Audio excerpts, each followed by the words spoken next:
I think, to the best of its current state of the art. And the animators, who did all this work, beyond the talent, who were amazing, but the animators from Peter's company, every person who animated every frame of this animated every frame of Avatar. So we're very, very lucky to land in Peter's backyard in Wellington, New Zealand. Thank you, Peter.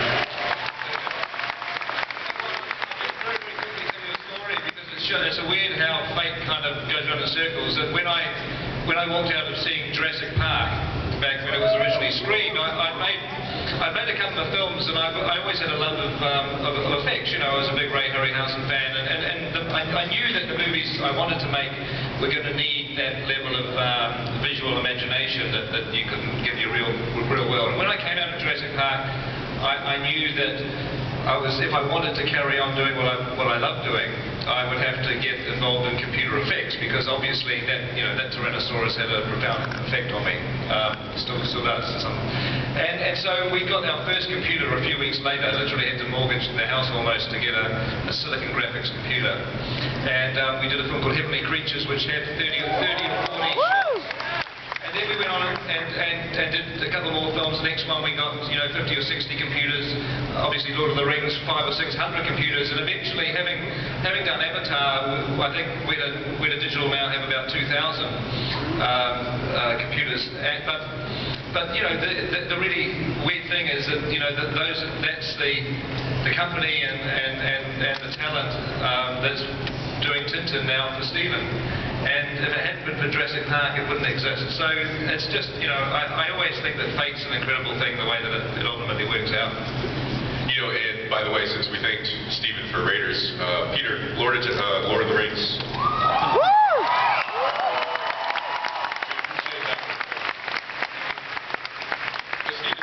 Watching that footage, there's like a real velocity and impact to the action, and the camera movement's interesting. Talk a little bit about that. I mean, you made choices. You filmed it like a live action. Yeah, I filmed like a live action movie. There's a lot of handheld. There's a lot of what looks like Steadicam. It was just using the tools, using new tools, but in a way I know how to tell my stories with. And so we had to certainly keep up with the state of the art, but the process of telling the story was done in a way that I was comfortable with, which is why I wanted to be in the volume with the actors, only 4 or 5 feet away from them, with this little game controller getting all of my shots. And the important thing is the movie is really a dense story. It is a dense detective story. It's a murder mystery. It's very funny when it needs to be. But the important thing is you just saw just the tip of the iceberg, because what you saw was some of the earliest renderings that came out of Weta. But this is the very earliest, I guess you would call it the iteration of the storytelling. It has gone even beyond this in terms of spectacle and production value. So that you'll see very soon, I promise. Absolutely. One of the things that we should talk a little bit about is the actors. Tell us about the cast that you've assembled, a little bit about some of the stars. Well, Jamie Bell is somebody that Peter suggested. We love Jamie, and Peter did King Kong with Jamie. And Jamie is Tintin through and through, even Tintin when he didn't have his performance captures on, right, Peter? Yeah. No, Jamie's fantastic. I mean, the great freedom that we had is virtually any movie that you cast, any traditional movie you cast, what the actors look like is obviously an important factor. I mean, it's the talent of the actor, but if they don't look right for the part, then obviously that creates difficulty. But the wonderful thing with motion capture is that you have the entire casting pool of actors available to you. I mean, this is the only film that you'd ever cast Simon Pegg and Nick Frost as twins. Identical twins. And obviously Andy Serkis,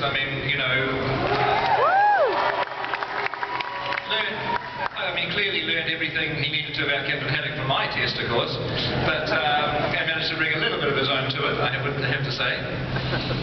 That's great. And then, as far as the action itself, did you find the particular challenge getting the big scenes? I mean, the handheld helps you with the actors in the volume. But what about the large-scale set pieces? Well, all the big epic things, the chases, the battles, none of which are, unfortunately, we can show here because they're still in various stages of development inside the process. But all the big action set pieces in the film, I could put my camera in places I never could in a live-action Now, let me just say that performance capture is not a medium that is right for every film, but it was right for this particular story. And I was able to do things with the camera that I kind of, wish I could do with a live-action camera, so that might drive me back to this medium at some point. If all of you decide this is worth seeing, and it's up to you, if you decide it's worth seeing, then Peter gets to direct the next one.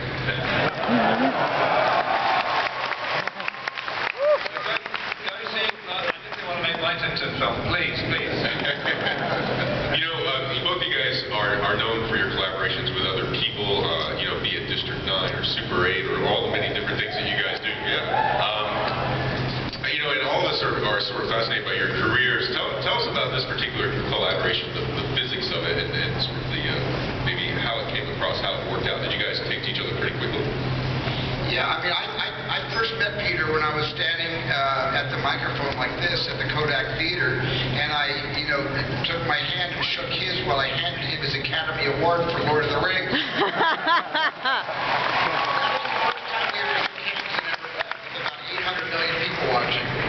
Not the most intimate way to meet somebody, especially someone that I've admired for the majority of my life. But I think when we figured out that this was something that we loved equally, the collaboration was effortless. Except for one person, my my best friend George Lucas. This is the best collaboration I have ever had, and we worked, side by side creatively, making every single decision from the beginning of the screenplay process, written by Stephen Moffat, Joe Cornish, and Edgar Wright. That is ongoing right now. This has been such a wonderful treat for me, a real honor for me to work with this guy. It's just like working with your brother. It's very, very easy. I guess in New Zealand there's a lot. The energy of New Zealand isn't exactly the hyper energy of Los Angeles. No, thank God. I had to re-energize myself to be able to speak the same language. Well, fantastic. Well, pretty soon we're going to take some questions from the audience, and I would remind you that questions do end in a question mark, and that you should actually be a real question, not a statement or a proposal or a pitch or a threat or anything like that. There are some microphones, so get ready for that. I would be booed out of this building if I didn't ask both of you a couple questions about some other things you have coming. Peter, The Hobbit.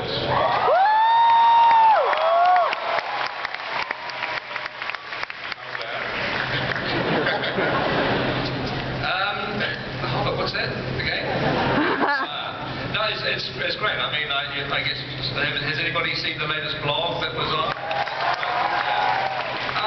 I'm having a hell of a time. The delightful thing with The Hobbit, honestly, is that I'm enjoying it way, way more than I ever thought I would, and I'm so pleased that I'm doing it. It's literally, I'm having a blast. I mean, it's an interesting way to make a movie like that, because we're in a short break now. We start shooting it in a few weeks' time. We resume shooting it in 3 weeks' time. We've done 60 days of shooting, got another just about 200 to go, so almost there.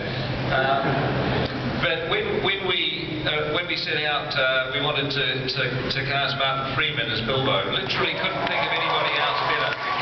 And Martin had already signed up to the new series of Sherlock as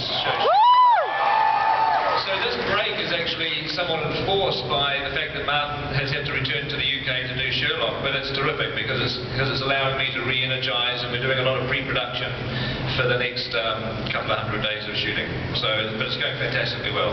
Absolutely loving it. And Stephen, there's a very long list here. You have Warhorse, you have Lincoln, and then one I'm very excited about, Robopocalypse. I really enjoyed the Daniel Wilson novel. Tell us, how do you keep it all straight? I mean, how can you juggle all that? Well, I've always done things, pretty much, I kind of operate on about 5 or 6 different tracks, all running in the same direction.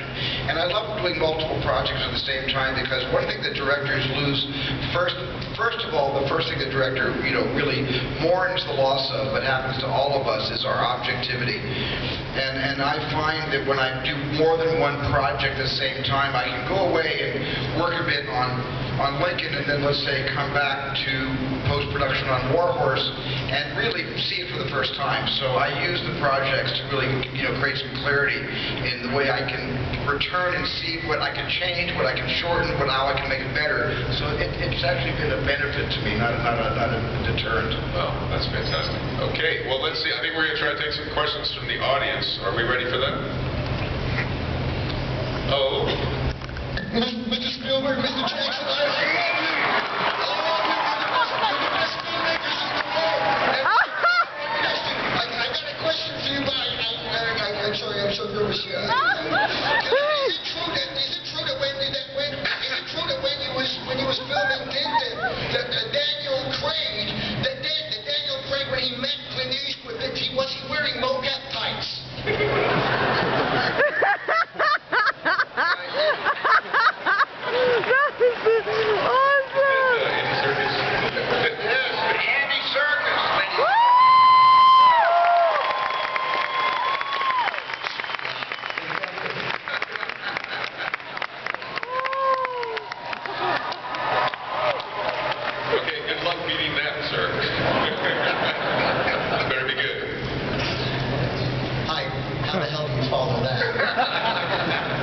Anyway, Peter, we're really excited for The Hobbit, but this question is for Mr. Spielberg. Firstly, thank you so much. I'm sure I speak for all of us. This is a dream come true. Thank you so much. Tintin looks outstanding, as does Warhorse, but I wanted to go back and ask you a question about Jaws. You recently did a really insightful interview with Eric over at Ain't It Cool News. And we all know that you had nothing to do with the Jaws sequels, thank God for that. But you did mention that you had an idea for a scene that might have appeared in a potential sequel. And I know you're reluctant to talk about that, but I was hoping you would share it with the fans. And if you're not willing to share that with the fans, what did you think of Richard Dreyfuss's cameo in Piranha?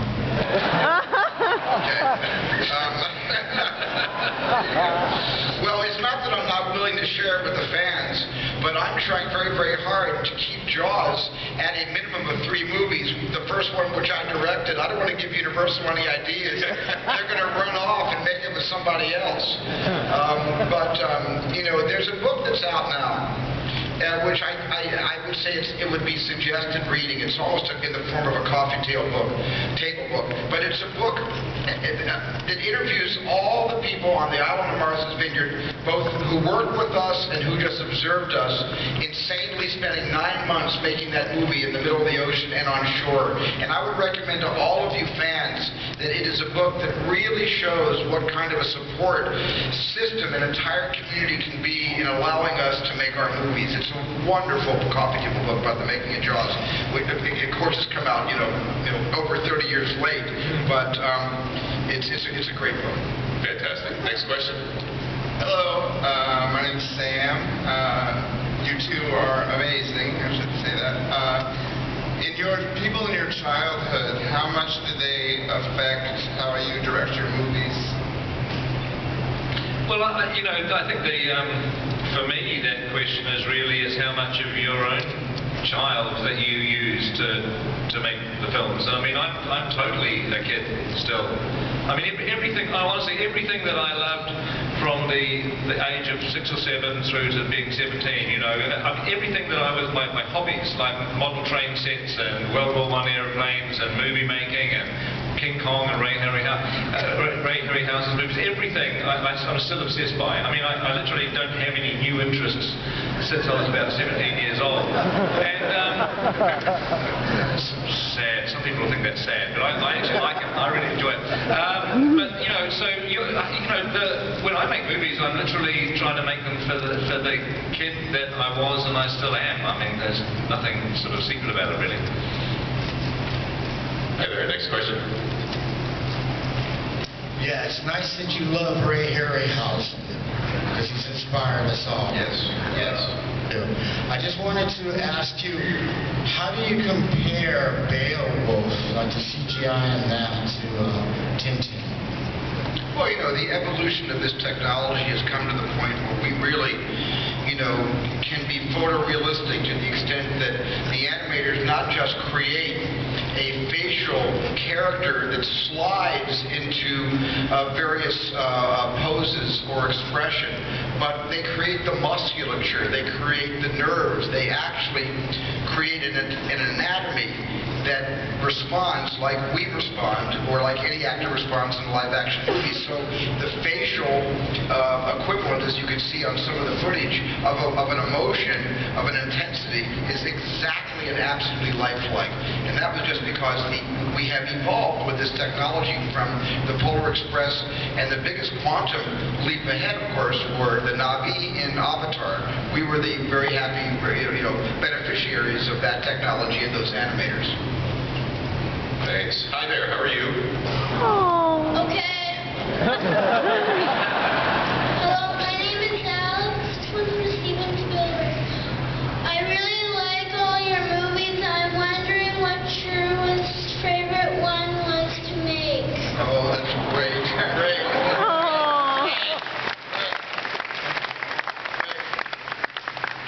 Let me tell you the most important personal thing that ever happened to me in my life where a movie was concerned. And this is why it's my favorite movie to make. My favorite movie to make, which I hope you've seen, is E.T. And I'll tell you why it's my favorite movie to make. When we finish making a movie, we're with people for many, many months. They become like our family. But sadly, when a movie's over, everybody goes on to other movies, and we go home alone.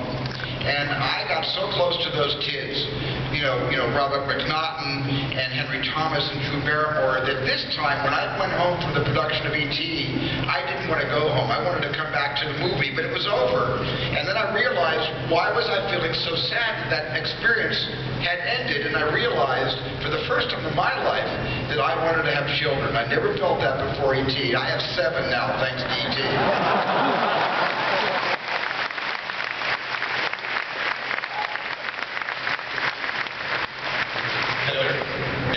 Peter, I'm Julian Lara. I'm a horror filmmaker from Spain. Right. And I'm a big fan of using bad taste. My question is, are you planning to go eventually to go back to make horror, funny, bloody movies? Yeah, absolutely. I'd love to. I've got, I do have a couple of things that I'm sort of playing around with at the moment, done some early conceptual designs for, and definitely in the future, yeah, absolutely. Hello. Hello there. The first thing I want to say, y'all are incredible. Just incredible. My question is, out of all the movies that each of you have produced, which one do you wish you would have been the director of that movie? Oh, that's a good question. That's a tough question. Oh, God. Oh, my God. Because the second I answered your question, the director said, I didn't realize my job was in jeopardy. Well, here's the good news. Of many of the movies that I've produced, I couldn't have made those movies as good as the directors who I hired to direct those movies, because those movies were more a part of their DNA than mine. But if there was one movie that I gave away, that I loved as close, as dearly as anything, and yet I gave it to, I thought, the best person for the movie, and I could have directed it. My wife read the script and said, if you don't direct this, I'm going to leave you. Of course, she was kidding. We've been together almost 20 years, but that would be American Beauty. Oh. But even though that was the one that got away, it got away to the right director, Sam Mendes, and he won an Oscar for it. Peter, how about you? Is there one that you would have... Well, I've only produced District 9, haven't I? I think it's just about the only one I've Tintin. I'm very happy Stephen directed Tintin. Tintin. No, I'm not really, I find that I get so excited about movies that when I'm imagining them that I kind of just sort of naturally want to go and direct them. I mean, District 9 was very much Neil Blomkamp's idea, so that was obviously, a no-brainer that he would make that. But anytime I think of an idea and think for a moment that I don't want to produce it, eventually I fall in love with it, and so I'm very happy to have done what I've done. It's been a great year for you, Stephen, with obviously Super 8, now Cowboys and Aliens, Transformers. choosing. I mean, my favorite producing I've ever done in terms of, and here's what I do as a producer. I hire the director and I go away. And that's the smartest thing I can do as a producer. By the way, that's the smartest thing that most producers should do when they produce for directors that should run the show. You know, my happiest moment producing was producing Bob Zemeckis' 3 Back to the Future movies.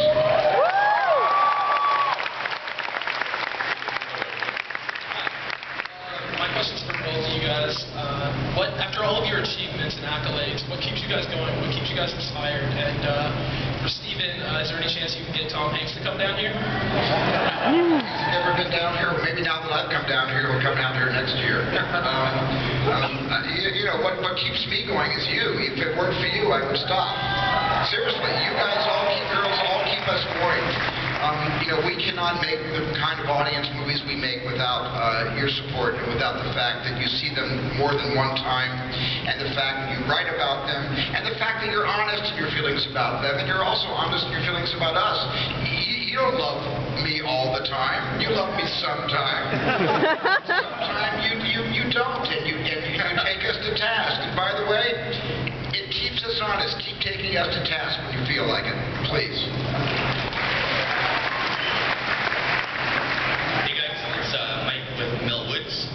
Just wondering, Jurassic Park 4, where you have that I'm sorry, I didn't. For Jurassic Park 4, has anything happened with that? Yes, it has. Jurassic Park 4, we have a story I can happily announce right now. We have a writer who is writing the treatment, and hopefully we are going to make Jurassic Park 4 in all of your foreseeable futures, all of our foreseeable futures, hopefully within the next 2 or 3 years. Cool. Hello, I have to make this really quick.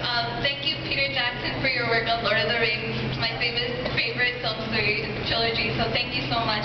Same thing to Steven Spielberg. Thank you so much for your films. My question is, what made you film The Secret of the Unicorn as opposed to the other adventurous Tintin books such as Tintin the Picaro's Flight 714 or The Calculus Affair?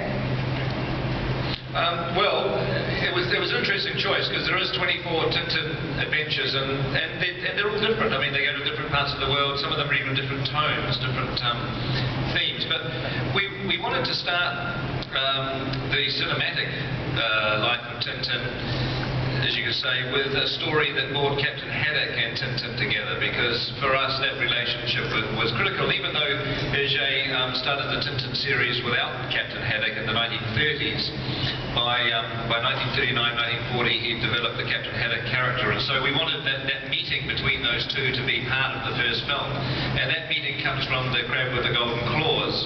So we've taken a section of that and we've grafted it into The Secret of the Unicorn as the body of the film, if you like, as a central part of the mystery. And The Secret of the Unicorn was really chosen for various reasons. I mean, it was a great plot, it was a great story, and Stephen and I thought of ways in which we could expand and develop it a little further, even to make, turn the book into a movie. But it also, having developed the beginnings of this relationship with Haddock and Tintin, The Secret of the Unicorn goes into Haddock's backstory. His ancestry is inherently part of the plot, and so that appealed to us because that character of Haddock is being established in the movie. So it seemed to make sense to start with that, with the combination of those two stories. The New Zealander Peter.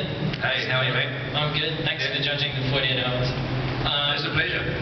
My question was, this is for both of you, what do you think makes a great short film? What do you look for in young filmmakers' work and that sort of thing? Well, I look at a lot of short films every year. We never had YouTube when we were first starting out, so we had to go door to door with an 8mm projector, hand carried with a screen to sit up in someone's office to try to get work. But I love the amount of freedom that technology has offered very creative people in being able to express who they are through film or video, and that's happening more today than it's ever happened in history. And what I simply look for in a short film is something that's not a send-up of somebody else's work, but is totally original. Because I'm interested in hearing the voice behind the filmmaker. Who are you in your life? What do you believe in? And you can't just believe in movies and make short films that copy other people's films, but what do you have to contribute to the dialogue, to the conversation? That's always what I look for in a short film. You know, yes, visual style, but also content. And can you tell a story? Do you know how to tell a story? It's more than just a lot of quick cuts. You know, it's where's the beef, so to speak. That's what I look for.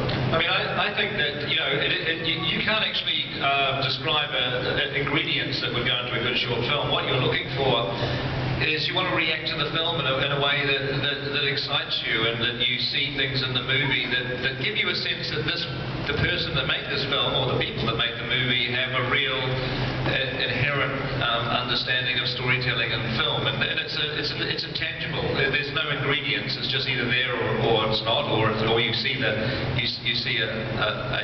small sort of kernel of it in there. But I'll tell you what, the best thing is to make a short film. I mean, you know, over the years, so many people have contacted me wanting to get into the film industry, and yet I just, you know, say, well, make a film. That's what you should do because if you want to be a director, you're going to have a hell of a lot of drive and determination. You're going to have to be obsessed with it, because if you're not, it ain't going to happen. And if you can't get it together to make a short film, it will never happen. So if you really want to become filmmakers, or, you know, either directors or writers, or just part of the film industry, grab a camera, grab an iPhone, grab anything, and just go out and start shooting. And that's absolutely what you need to do. Good question. I think this is going to be our last question. Hello. This question's for Mr. Spielberg. Go ahead.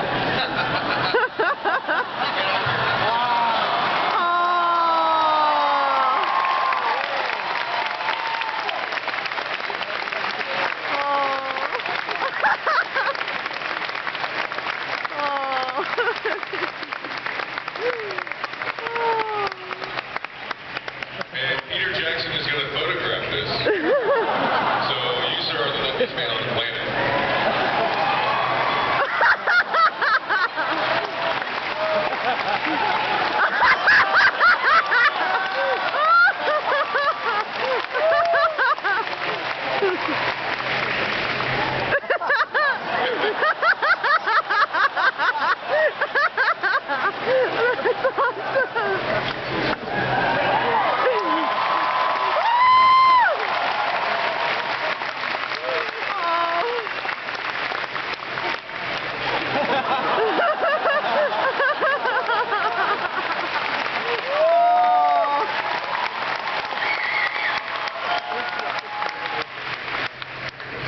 I just want to know if you still use film. I've used